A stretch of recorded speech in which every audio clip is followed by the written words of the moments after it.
Welcome to another episode of A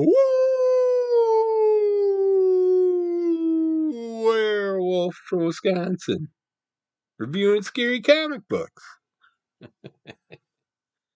got a fun little pile today.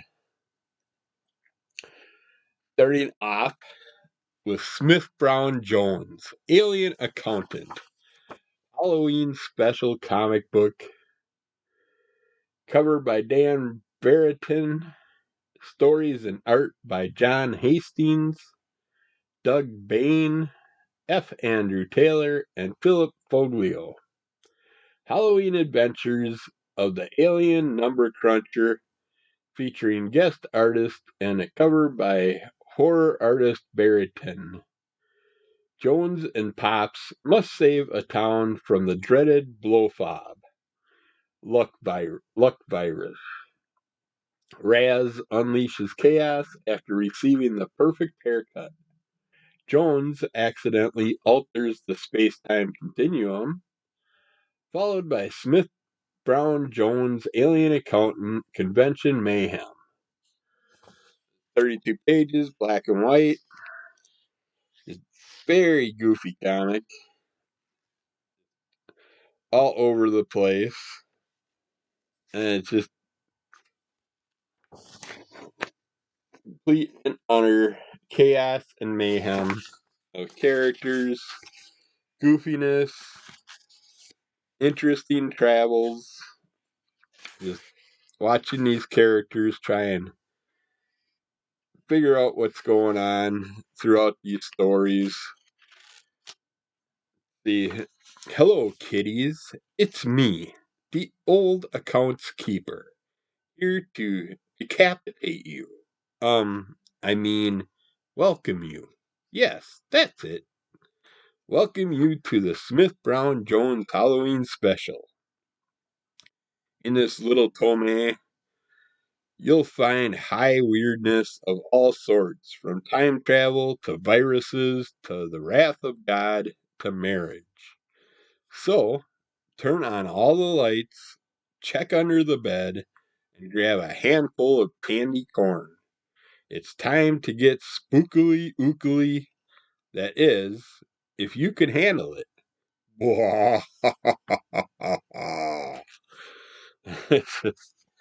Yeah, these stories are very goofy, very interesting. We got our same characters all the way through it. And it's just, yeah, between time travel, hair raising adventures, all kinds of strange, goofy space and kinda monster related storylines. But yeah, if you like goofy horror, this is the thing for you. I don't know. I don't see that they did anything beyond issue 1. So it's all you need for your collection. And from Oh Yeah Comics. Oh yeah. They did every month they're coming out with another comic, reprint, colorized versions, or a completely new comic that they haven't done, or specialty covers or something. But ArtBaltazar.com. He's, or you can find him at Oh Yeah Comics. They have a store in Skokie, Illinois, and New York. I don't know if they have any other ones anywhere. I don't think so. But he made a collaboration with Comic Tom 101, which is a company where you can get a monthly box of comics sent to you. And they also donate a ton of comics to the Children's Hospital and stuff.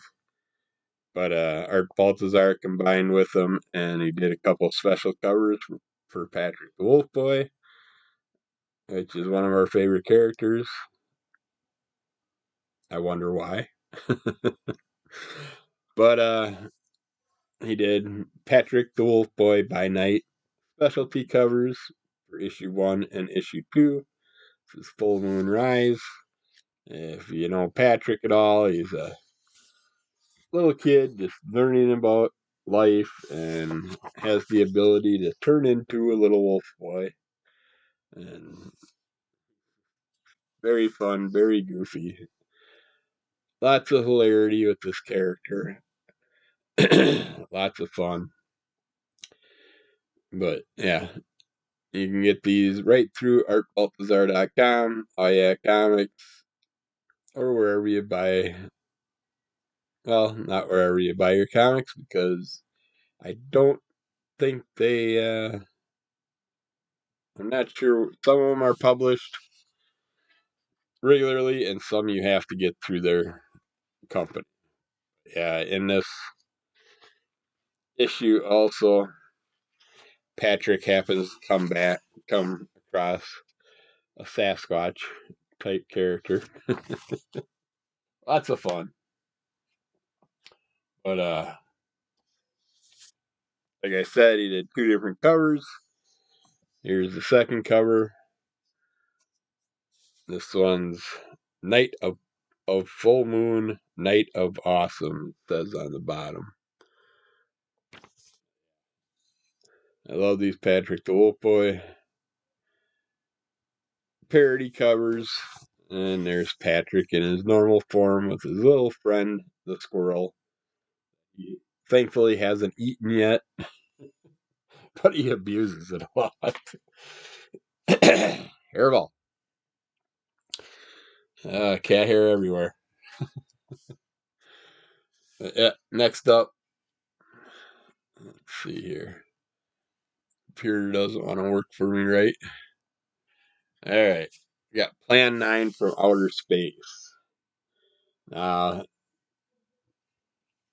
If you know nothing about this movie from the past, Ed Wood movie, it's the first authorized adaptation of the worst movie ever made, based on the sworn testimony of the miserable souls who survived the terrifying ordeal. What the critics have said about Plan 9 from Outer Space, let's see it. May well be the most miserable spectacle ever made, TV Guide said. Mesmerizingly awful. It actually improves with each viewing, says Leonard Maltin. I'm not going to read the other ones. But, you never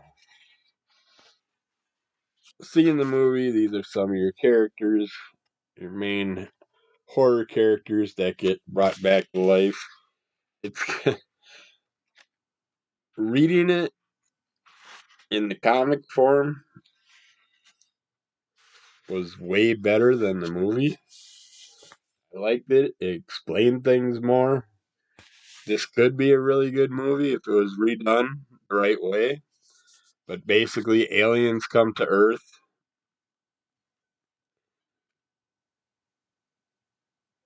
And this is their 9th plan, apparently, that they tried to conquer the Earth. And what they decide to do is revive some dead people from the cemetery and put them in a form of something we can understand, which are the monster style forms that they decide to go with. The Draculas, the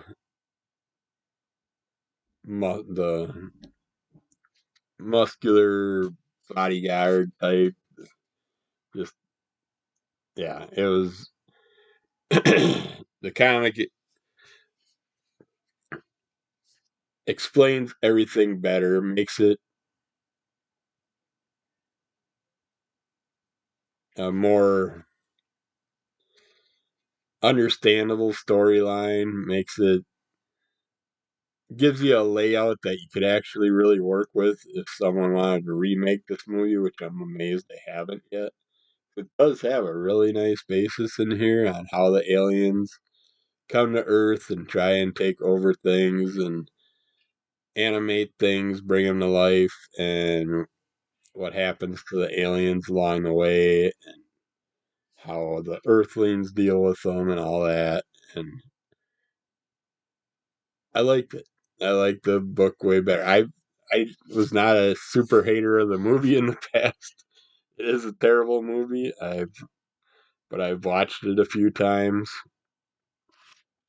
But this explained things in a way better manner than the movie did. So if you hated the movie, this is the way to check it out. And hopefully someday someone will revive it. We do have Plan 9 parody stuff coming probably next month that I'll be talking about. 'Cause I think I did get the one book that they brought out, like Plan 59 from Outer Space or something like that, parody that they came up with. But yeah, the aliens are still trying to figure out how to take over the Earth. And if they keep trying, eventually they'll probably get it right. So, but yeah, that was interesting. Very, very interesting seeing it in comic book form. Next up, we got Purgatori, the Vampire Myth. She is Purgatory, the demonic queen of vampires, consort to the ruler of hell, an arch enemy of Lady Death. Cast out of hell, she now prowls the earth to regain her lost power. But her two offspring, Kabbalah and Jade, have a plan to stalk her, capture her, and force her to answer an age-old question, which can only be answered by revealing Purgatory's own history. From ancient Egypt to modern Alexandria, join us as the dark origin of Purgatory unfolds. Yeah, you basically get a couple ungrateful brats that Purgatory gave eternal life to, and they're mad that they got it. They didn't understand why, and they're kind of little accidents and stuff, and we find out more about it when they go deep into Purgatory's mind as they're torturing her. And I better not show that page. But yeah, Purgatory basically gets cast out of hell by Lady Death, loses some of her abilities, and we just we go back in time. We get to learn of Purgatory's origin, how she became to be, how she was a slave for the pharaoh, well, for one of the pharaohs, and eventually just found a way to gain special abilities, eternal life, and come back and pay back her torturers, her tormentors of many years. Basically, from when she could start walking, she ground up food for the torturers, for the people that, for the workers, for the builders of the tomb, for the Queen Pharaoh that wanted a massive, towering tomb built for her. It's like they spend their life torturing people and having them build their tomb for them once they die. And then they die and get buried in their tomb. It's like you spend your whole life just wasting it building a frickin' pyramid or whatever style tomb for your eternal resting place. It's like it makes no sense. It's like conquer, torture, abuse, and then die. And then hope that the people that you just abused and tortured put you into your tomb and don't steal all your riches and stuff. It's just the philosophy of the pharaohs made no sense to me. But they all used the whole thing about the curses and all that as an excuse to protect their treasures, I guess, after they are dead. It's like many of them would kill their pets and their assistants and all that and have them buried with them. Just very stupid philosophy. But, to each his own. But why history teaches us that mass populations of people can be tortured and abused by a few people and they put up with it is beyond me. It's like, fight back. It's like there's way more of you than there are of them. If you actually all fight back together, yeah, you're going to lose some lives, but you're also going to probably win in the long run.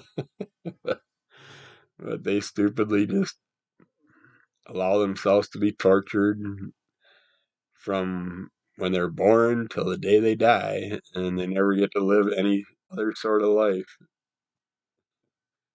Why not just take the chance to try and overthrow your punishers? All right, final one we got here. 666, the mark of the beast. Number 3,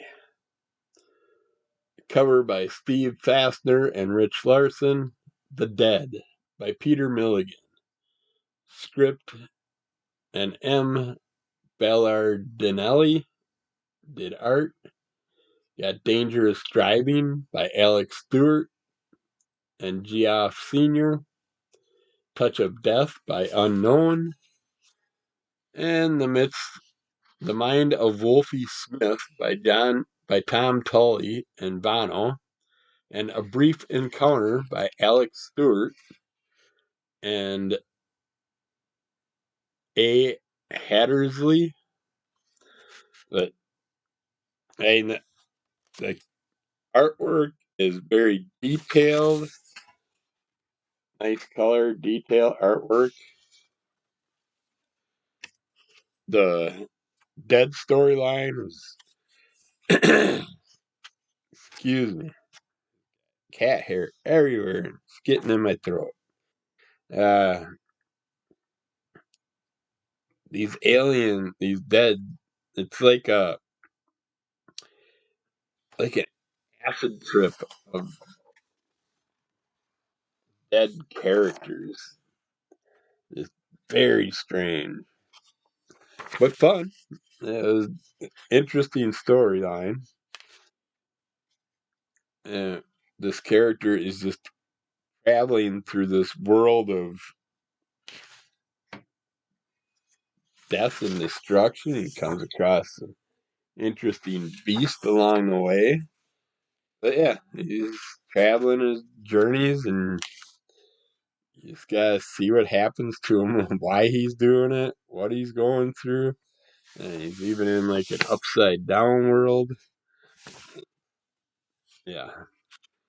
Then we got Dangerous Driving,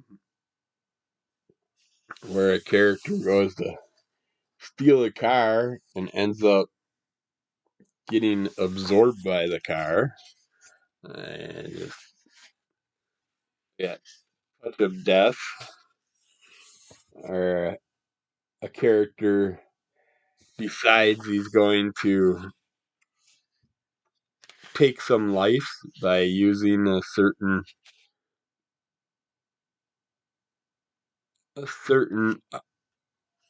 item or concoction that he puts on a glove, and he figures if he touches people, he can kill them. And it just has its. These all have their standard fun twists and turns along the way. The Mind of Wolfie Smith is kind of a wolf story, werewolf story, but we find out that people are dying, and we kind of got our detective character that goes hunting for answers and trying to find out what's going on. And there's some interesting little twists along the way that help us figure out whether or not there's a werewolf in the midst. But all these stories, and some are just 1 or 2 page stories, and this one was probably over half the book. And then there's a little brief encounter story in the end that kind of wraps up all these beasts in here. But yeah, it was again enjoyable short stories, short horror stories that have fun little twists. You just gotta read them and check them out. But yeah, so that's it for today. But keep watching. There'll be more in the future. So talk to you again soon. Just keep an eye out for